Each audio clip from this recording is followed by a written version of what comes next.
Okay right. నమస్కారం మిత్రులారా, నేను మీ జల్లి సూరన్న. ప్రస్తుతం నేను సిర్పూర్ నియోజకవర్గంలో ఉన్నాను. దాదాపు చాలామందిని నేను ఇంటర్వ్యూ చేస్తూ వస్తున్నాను. సిర్పూర్ నియోజకవర్గం పట్ల నాకు ప్రేమ ఉన్నది. ఇక్కడ గోడు నాకు తెలుసు, ఇక్కడ బాధలు తెలుసు, ఇక్కడ జరుగుతున్న అవినీతి తెలుసు. చుట్టూ నీరున్న చుక్క నీళ్లు రాకుండా చాలామంది ప్రజలు ఇబ్బంది పడుతున్నారు.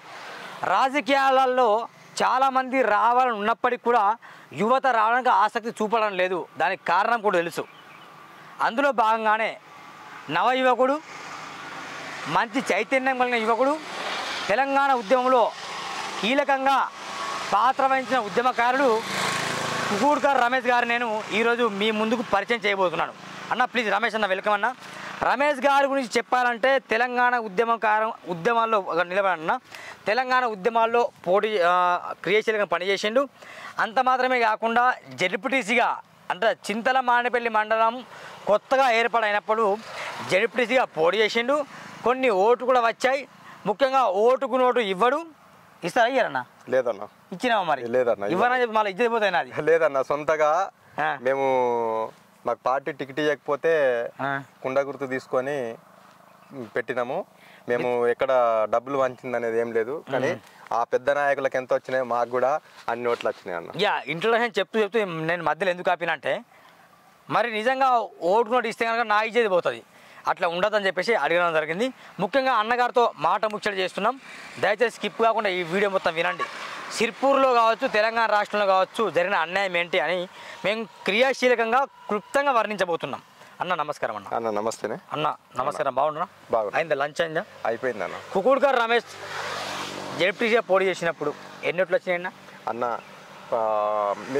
దాదాపుగా 2000 ఓట్లు వచ్చినాయి. 2000 ఓట్లు? అవును. 2000 ఓట్లకు ఓటుకు 1000 రూపాయలన్నా ఎన్ని లక్షలు ఖర్చు పెట్టాను? దగ్గర ఇక్కడ 18,000 ఉన్నాయి అన్న ఓట్లు. అందులో నుండి మాకు 2000 వచ్చినాయి అన్న. మేము అంటే తెలంగాణ ఉద్యమం నుండి అప్పటి నుండి పనిచేస్తున్నాం. కానీ కాకపోతే మేము కొత్తగా పెట్టడము, మళ్ళీ అందులో చైతన్యంగా మాకు 100 నుండి 150 మంది మా ఎంబడి తిరుగుతూ ప్రోత్సహించిన తప్ప ఎక్కడ మేము డబ్బు పెట్టింది ఎక్కడ కనిపించింది. వాళ్ళకు బీర్లు బిర్యానీ ఎలాంటిది లేదన్న. చెప్పన్నా, వాస్తవం చెప్తున్నా. ఇప్పటికి కూడా తెలుసుకోండి. స్వచ్ఛందంగా మా ఎంబడి వచ్చిండ్రు, స్వచ్ఛందంగా మాతో పనిచేసిండ్రు, మాకు ఓట్లు వేయడం జరిగింది. అంత స్వచ్ఛందంగానే. అలాంటి ప్రజలు సిరిపురు ఉన్నారు. కానీ మనం వాళ్ళని ప్రోత్సహించే పద్ధతి అంటే ఇప్పుడు సిరిపూరులో కానీ మన చింతల మానేపల్లిలో కానీ ప్రజలు కూడా ఏం కోరుకుంటున్నారంటే యువతరం రావాలని కోరుకుంటున్నారు ఫస్ట్. రెండోది ఏంటంటే వాళ్ళు ఏర్లు బారినాయి. అవును, టోటల్ గా ఏర్లు బారినాయి వాళ్ళు. అంటే అప్పటి నుండి పురుషోత్తం రావు జమానా నుండి ఈ రోజు వరకు ఒక కావేటి సమ్మయ్య తప్ప, తెలంగాణ ఉద్యమంలో తప్ప మిగతా వాళ్ళందరూ ఎవరు వచ్చినా కూడా అదే నాయకులను తీసుకుంటున్నారు. అంటే ఇప్పుడు అన్యాయం జరుగుతుందంటారు మీకు? 100% యువతకు అన్యాయం జరుగుతుంది. సిరిపూర్ ప్రాంతంలో అన్యాయం జరుగుతుంది. చింతల మానేపల్లిలో మరీ దారుణమైన అన్యాయం జరుగుతుంది. అంతేనా? అలాంటి వాళ్ళని ఓడించాలి. ఎందుకు గెలిపిస్తాను? మళ్ళీ ఓడించాలని అంటే ఇప్పుడు ఎట్లుంటది అంటే అన్న, నేను పోటీ పెట్టడం జరిగింది. అరాకొరా మనం ఏంది కసితో పెట్టడం జరిగింది. యువతని ముందుకు తీసుకుపోదాం, రేపు నాతో పాటు ఇంకో 4 వచ్చిండ్రు అనుకో, ఇవాళ ఒక పని చేసి అన్ని ఆరితేరిన వారికి ఎట్లా ఉంటది, ఆయనకు నాకేందన్న ధీమా ఉంటది. నేను కొత్తగా వచ్చిన యువతకి ఎట్లుంటది అంటే నేను పని చేసి జనానికి చూపెట్టాలనే ఒక ఆశతోటి వస్తాడు కాబట్టి డెవలప్మెంట్ అనేది జరుగుతుంది. మా ఉద్దేశం ఏంటంటే వీళ్ళు ఎప్పటి నుండో చాలా వరకు సంపాదించుకొని ఏర్లు బలిసిపోయినాయి కాబట్టి కనీసం యువత ముందుకొచ్చి ఏదైనా రోడ్ల విషయంలో కానీ, బోరింగ్ల విషయంలో కానీ, ఏదైనా కూడా డెవలప్మెంట్ విషయంలో యువత కాస్త భయంతో ముందుకు తీసుకెళ్తాడు కాబట్టి యువత వస్తే బాగుంటుందనే కృతనిశ్చయంతో మేము ముందుకు రావడం జరిగింది. ఇప్పుడు ఏ పార్టీ పనిచేస్తున్నాం? మేము ప్రస్తుతానికైతే 2004 నుండి తెలంగాణ ఉద్యమంలో పనిచేసినాం. కేసీఆర్ గారు ఎప్పుడైతే కోనప్ప గారిని ఆంధ్రోడ్ అని చెప్పేసి అన్నాడో మళ్ళీ ఆయననే తీసుకోవడం వల్ల మేము బీజేపీలో చేరడం జరిగింది. బీజేపీలో పనిచేయడం జరుగుతుంది ఇప్పుడు. ఈ 10 సంవత్సరాల పరిపాలనలో అంటే తెలంగాణ ఉద్యమంలో మీరు పనిచేశారు. అవును. ఈ 10 సంవత్సరాలు బీఆర్ఎస్ పార్టీ సిరిపూర్ని పరిపాలించింది. అంటే బీఆర్ఎస్ పార్టీ నథింగ్ బట్ కోనేరు కోనప్ప గారు పరిపాలించారు. అవును. అయితే కోనేరు కోనప్ప గారి హయాంలో సిరిపూర్ ఎంత శాతం అభివృద్ధి అయింది? వాస్తవానికి చెప్పాలంటే కోనేరు కోనప్ప గారు ఒక రకంగా మంచి వ్యక్తి అని చెప్పగలుగుతాను నేను కూడా. ఎందుకంటే తను అన్నదానం చేసిండు, అంబలి పోసిండు, కొన్ని కార్యక్రమాలు స్టడీ అటువంటి పెట్టడం జరిగింది. వ్యక్తిగతంగా సేవక ఎట్లాంటి వ్యక్తినైనా మనము దూషించడానికి వీల్లేదు. కాకపోతే ఇక్కడ ఉన్నటువంటి మండలకు ఒక 2-3 నాయకులను ఎవరినైతే అతను తన ఏజెంట్లకు ఎన్నుకున్నలో వాళ్ళు డస్ట్ పట్టించడం జరిగింది. ఎవరు వాళ్ళ పేరు తెలిసే పేర్లు తెలుసు కానీ చెప్తే బాగుండదు అన్న, మీకు తెలియదు ఏమున్నది తెలుసు. వాళ్ళే ఇప్పుడు ప్రాంతంలో కూడా ఇప్పుడు నష్టం అందరినీ పబ్లిక్ నష్టపెట్టేటోళ్ళు వాళ్ళే, భూదందాలకు వాళ్ళే, ఇప్పుడు యువతని ముందుకు రానియకుండా చూసేది వాళ్ళే. వాళ్ళ గురించి చెప్పేది ఏందన్న, ఈ టర్మ్ తో వాళ్ళందరూ ఈ టర్మ్ తో వాళ్ళందరూ వెళ్ళిపోతారు. 100% వెళ్ళవలసిందే. మనకు గతంలో కూడా మా ఎమ్మెల్యే గారు ఇప్పుడు ఉన్నటువంటి పాల్వాయి హరీష్ బాబు గారు కోనప్పని ఒకటి సంబోధిస్తూ చెప్పడం జరిగింది. ఏం చెప్పిండంటే, ముసలిడ్లకు వయసు అయిపోయింది, ముసలిడ్లని సాగనంపుదాము, వయసు కోడలను తెచ్చి అరక దున్నుకుందాం అనేది ఒక సామెత వాడిండు అతను. ఇప్పుడు ఆయన ఎమ్మెల్యే ఉన్నాడు కాబట్టి మేము కూడా మా ఆశాభావం ఏంటంటే తను యువతని ముందుకు తీసుకొస్తాడనే ఆశాభావంతో ఉన్నాం. పాల్వాయి హరీష్ బాబు ఆయన కూడా మూసారెడ్లనే ఆయన కింద పెట్టుకోండి, నిజమా? వాస్తవానికి చెప్పాలంటే యువతకైనా ప్రయారిటీ ఇవ్వట్లేదు, నిజమా? కనీసం ఆయన ఆఫీస్లో వెళ్తే వాటర్ కుడియట, కనీసం టీ పెట్టాడట, కార్యకర్తలను పట్టించుకోవాలట, ఏదైనా ప్రాబ్లం వచ్చి ఆయన ఫోన్ చేస్తే అసలు వినడట, నిజమా? ఇది ఇక చెప్పడానికి మాకు సంకోచంగా ఉన్నా కూడా వాస్తవానికి చెప్పాలంటే ఒక ఎమ్మెల్యేకు కష్టపడ్డది అని అంటే, నాలాంటి యువకులు కష్టపడ్డరు అని అంటే తనతో ఏదైనా చెప్పుకోవడానికే కదా. అటువంటి సందర్భంలో కొన్ని మరి తను కొత్తగా గెలవడం వల్ల టైం సరిపోకనా లేకుంటే ఎందుకో కొన్ని కాస్త జరుగుతున్నాయి. వాస్తవం ఉన్నది. ఇప్పుడు కుక్కడక రమేష్ జడ్పీటీసీగా నిలబడితే కనుక మీకేమైనా వీళ్ళు వద్దని చెప్తారా? కోనప్ప వర్గం వాళ్ళు కావచ్చు, లేకుంటే పాలవాయి వర్గం కావచ్చు, మీరు అనుకున్న వాళ్ళ కింద ఉండడం చెంచాలంటా నువ్వు, వాళ్ళు ఏమైనా అడ్డుకుంటారా? వాస్తవానికి చెప్పాలంటే కుక్కడకర రమేష్ ఒక ఉద్యమకారుడు. కోనప్ప అయినా కూడా ఎవరైనా కూడా హరీష్ బాబు అయినా కూడా తను ఉద్యమంలో ఒక్కొక్కసారి ఉద్యమంలో పనిచేసి అంటే తన మైండ్ సెట్ వేరే ఉంటుంది. అంతే, వాళ్ళకి భయపడే ప్రసక్తి ఎట్టి పరిస్థితులు లేదు. ఒకవేళ గింట మనం ఏమంటామంటే, మనం ఎక్కడైతే పనిచేస్తున్నామో బీజేపీ ఒక హరీష్ బాబు దగ్గర పనిచేస్తున్నాం కాబట్టి తన అడుగుజాడలు నడవాలని చెప్పేసి చాలా వరకు ఆలోచిస్తాం. ఒకవేళ కనుక తను బైకాట్ చేస్తే మనం ఉండే పరిస్థితిలో ఉండవాలి. ఇప్పుడు బీజేపీ నుండి మీకు టికెట్ రాదనుకో, వేరే వాళ్ళకి వచ్చింది, గ్రౌండ్లో నువ్వు కష్టపడ్డది, నువ్వు కార్యకర్తలకి కష్టపడ్డావు, నువ్వు అప్పుడు తెలంగాణ ఉద్యమంలో కష్టపడ్డావు. అవును, ఇప్పటికి పదవి రాలేదు అనుకుందాం. బీజేపీ పాల్వాయి హరీష్ బాబు కోసం కష్టపడ్డావు, ఆయన వచ్చిండు, ఈయన ఆయనకు నీకు ఏం రాదనుకుందాం. ఆ తర్వాత నీ పరిస్థితి ఏంది? గిట్నే కష్టపడకుండా వెళ్ళుడేనా? వాస్తవం లేకుంటే ఏమైనా ఇండిపెండెంట్ పెట్టే ఛాన్స్ ఉందా? వాస్తవానికి చెప్పాలంటే నాకు ఒకటి అనిపిస్తుంది సూరన్న. ఏమనిపిస్తుంది? మీ ద్వారా నేను పబ్లిక్ కూడా చెప్పాలనుకుంటున్నా. అయితే ఇక్కడ ఉన్నటువంటిది ఏంటంటే, చీమలు పెట్టిన పుట్టలు పాములకి ఇరవైనట్లు పామరుడు దగన్, ఏమంబులు గుట్ట పెట్టిన భూవీసుల పాలగదర భూలో సుమతి. ఆ రోజు తెలంగాణ ఉద్యమంలో మేము అందరం కష్టపడితే ఆంధ్ర అయిన కోనప్ప వచ్చి ఆ రోజు మా అందరు ఏదైతే కష్టపడ్డ వాళ్ళందరినీ పక్కకు దొబ్బేసి తన అనుచరులను దగ్గర పెట్టుకొని 10 సంవత్సరాలు పబ్బం గడిపేసిండు ఆయన. అవును. ఇప్పుడు కూడా నాకు అనిపిస్తుంది, మేము ఇంత కష్టపడ్డాము, యువతను ఎందుకు ప్రోత్సహిస్తలేరు, యువతను ఎందుకు ముందుకు తీసుకెళ్తారని ఒక్కొక్కసారి బాధ కలుగుతుంది నాకు. మీరు అడిగిన దాని ప్రకారము భవిష్యత్తులో కూడా మమ్మల్ని దగ్గరికి తీస్తారన్న ఆలోచన కూడా లేదు. నీ పరిస్థితి ఒకవేళ హరీష్ బాబు లాంటి వ్యక్తి మీకు టికెట్ ఇవ్వకుంటే కనుక మీరు ఇండిపెండెంట్గా ఖచ్చితంగా పోటీ చేస్తారా? ఒకసారి చూస్తాం. ఇప్పుడు కాంగ్రెస్ గవర్నమెంట్ ఉంది, కాంగ్రెస్ గవర్నమెంట్ మనం ఏం చేయలేము, ఇది చేయలేము. అందుకని చెప్పేసి కాంగ్రెస్ గవర్నమెంట్లో గెలిచినా కూడా మనం ఏం చేయలేం, ప్రజలకు సేవ కూడా చేసే పరిస్థితిలో కూడా కనిపిస్తలేదు.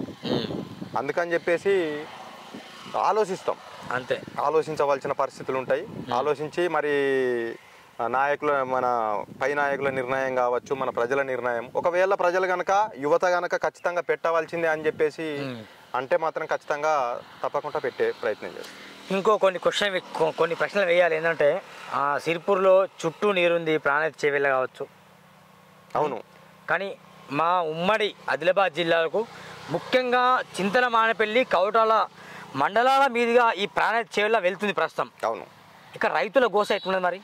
వాస్తవానికి చెప్పాలంటే ఇక్కడ ఒక పార్టీకి సంబంధించిన వ్యక్తిలా మాట్లాడకు, రైతుల గోస వింటూ మీరు నేను ఇప్పటికి కూడా మాట్లాడింది పార్టీ వ్యక్తిగా మాట్లాడిన ఓన్ గానే నేను అంటే ఇక్కడ రైతులకు నిజంగా ఉన్నటువంటి బాధలు ఉన్నాయా? వాస్తవానికి చెప్పాలంటే ఈ సిరుపూరు ప్రాంతం అనేది మారుమూల ప్రాంతం, చాలా వెనుకబడ్డ ప్రాంతం కానీ ఏదో అంటారు చూడు, అన్ని ఉన్న అల్లుని నోట్ల సని ఉన్నది అని అంటారు. ఈ ప్రాంతం పరిస్థితి అట్లా అయిపోయింది. ఒక నాకు తెలిసిన కాడికైతే కాస్త రోడ్లు డెవలప్మెంట్ కానీ ఇంత భూములు కానీ ఏదన్నా చేసిందంటే పాల్బాయి పురుషోత్తం రావు ఉండగా కాస్త ఇంత ప్రజలకు అనేది మేలు జరిగింది. అంటే అప్పటి రోజుల్లో, అప్పటి రోజుల్లో ఇప్పుడు ఉన్నటువంటి పరిస్థితిలో ప్రజలకు కావాల్సింది కాదు. చుట్టూ ఇక్కడ సిర్పూర్ కాల నుండి మొదలు పెడితే పక్కనే ఒక 5 నుండి 10 కిలోమీటర్ల ఈ లైన్తో అక్కడ మనకు గూడెము ఆ ఏరియా వరకు లాస్ట్ మన బెల్లంపల్లి ఏరియా వరకు కూడా మనకు వాటర్ ఫెసిలిటీ బ్రహ్మాండంగా ఉన్నది ఈ సిర్పూర్ ప్రాంతానికి ఇచ్చుకోవడానికి. మరి ఈ నాయకులకు ఏమో ఇదైపోయిందో తెలియదు కానీ ప్రజలు ఏమరుగుతారు? బ్రహ్మాండంగా వ్యవసాయాలకు నీళ్ళు వస్తే, వ్యవసాయ భూములకు నీళ్ళు వస్తే నాయకులకి ప్రజలకు ఏం కావాల్సి ఇంకంతకంటే 2 పంటలు బ్రహ్మాండంగా పండించుకుంటారు, ప్రశాంతమైన జీవితం గడుపుతారు.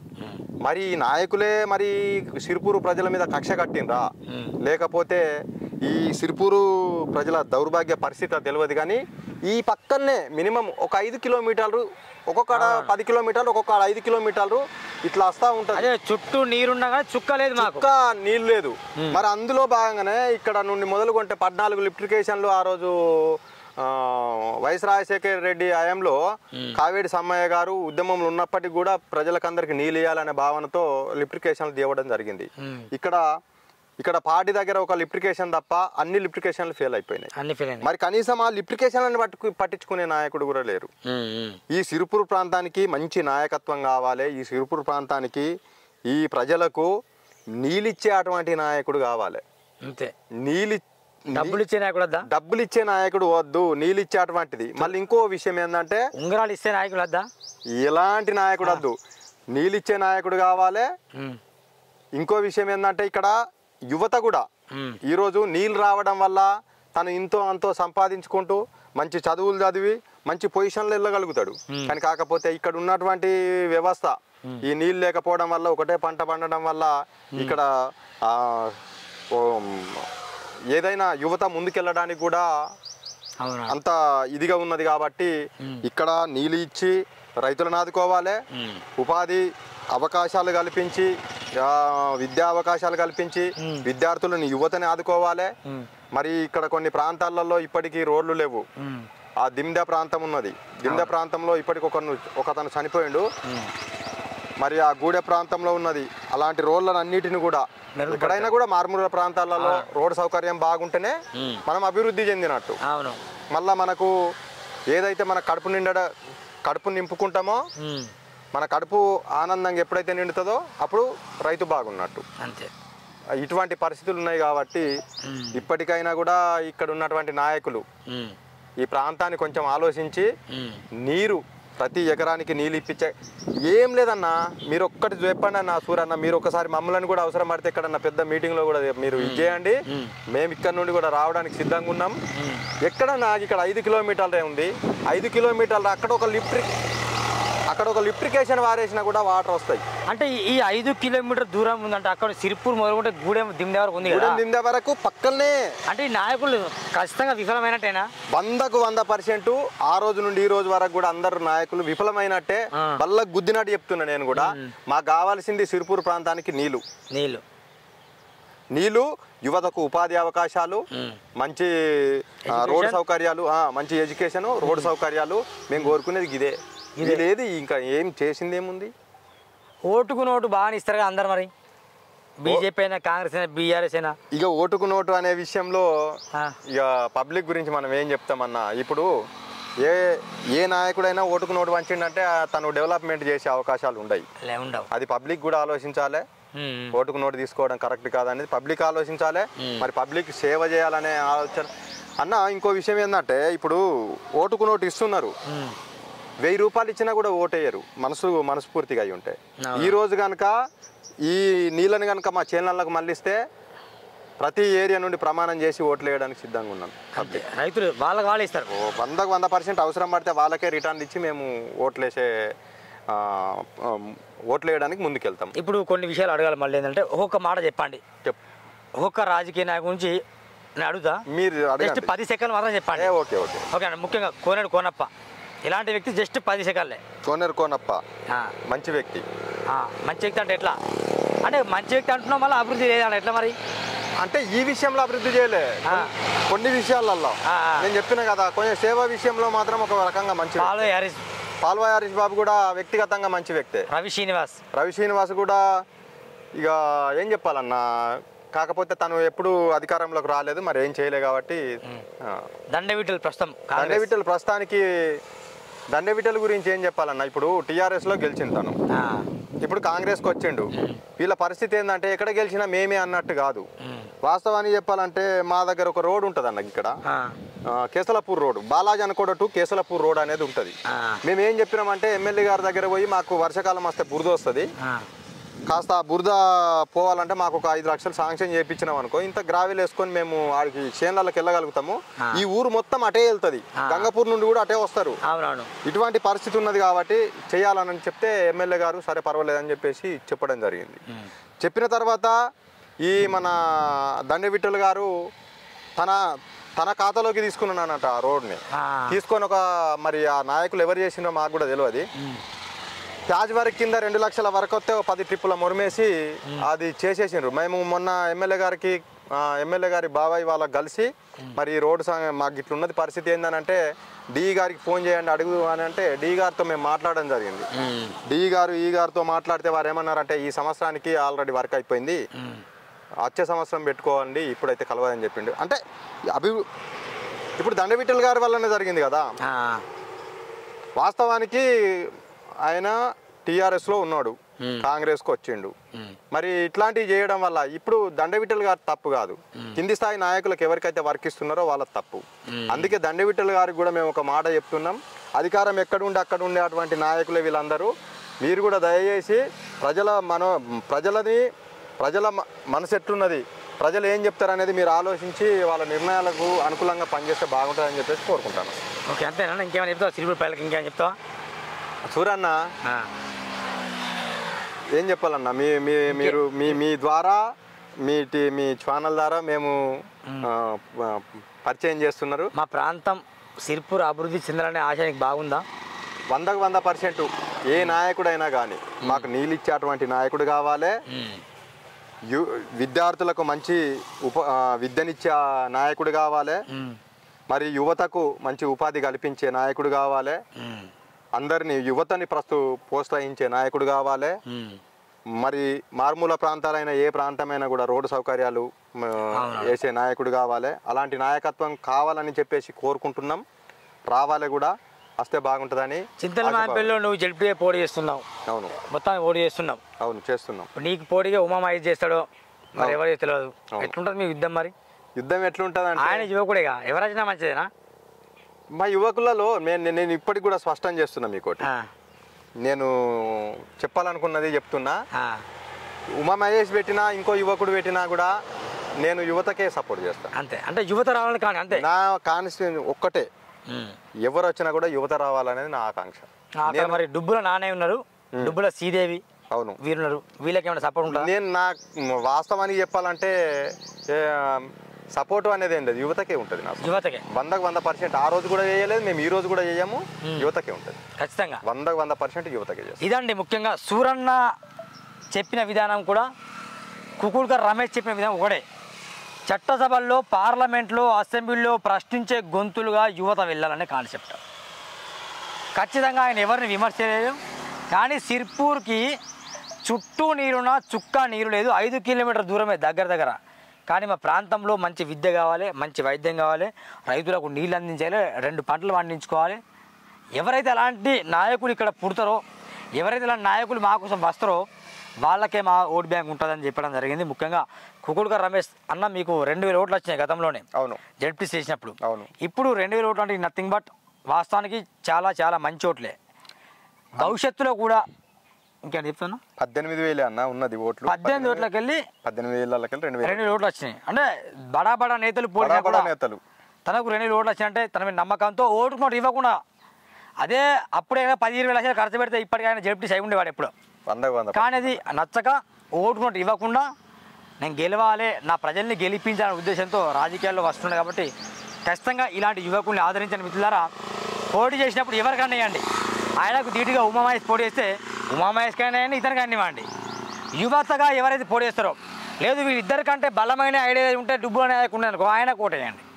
ఇద్దరికి అంతే కదా, మీ ఇద్దరికంటే మంచి ఐడియా ఉంటే వాళ్ళకు ఓటేయండి, లేదు వీళ్ళకన్నా ఓటేయండి. కానీ యువతని చట్టసభలో పంపించండి కోరికతో ఇంటర్వ్యూ చేయడం జరిగింది. మరి నిర్ణయం మీద మిత్రులారా, thank you very much, bye bye.